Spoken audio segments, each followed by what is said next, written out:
Person choosing এবং likewise minded হলে যে কোনো জায়গায় আপনি একটা ওই কাদাযুক্ত মাঠে দৌড়াদৌড়ি করেন, ওইটাও আপনার কাছে অনেক সময় মনে হবে যে আপনি মানে কোনো ওর্থি প্ল্যান করে ফেলছেন।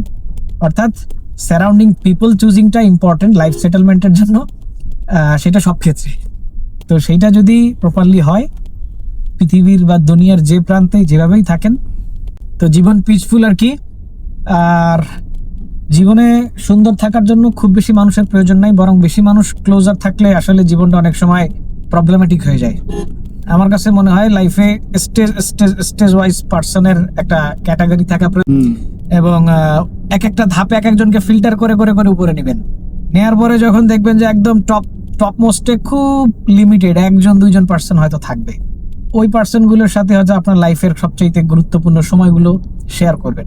এবং যখন মানুষ মারা যায়, একটা জিনিস আমি আপনাদেরকে একটা সাইকোলজিক্যাল ফ্যাক্ট বলি, যারা বাইক চালান বা গাড়ি চালান বুঝবেন, অটো সাজেশন নামে একটা জিনিস আছে। হঠাৎ সামনে থেকে একটা জিনিস চলে গেলে অটোমেটিক্যালি আমার ব্রেকে পা পড়ে যাবে ন্যানো সেকেন্ডের মধ্যে। এই সাজেশনটা আসে মেরুদণ্ড থেকে।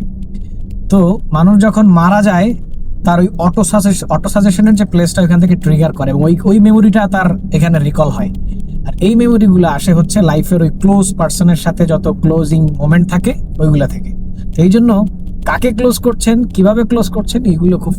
তো যেটা বলছিলাম যে এই অটো সাজেশনটা যখন মানুষ মারা যায় তখন ট্রিগার করে, এবং ওই অটো সাজেশনের পিপল গুলো হয় লাইফের খুব শর্টেড পিপল, যাদেরকে আপনি প্লেস দিয়েছেন নানা কারণে।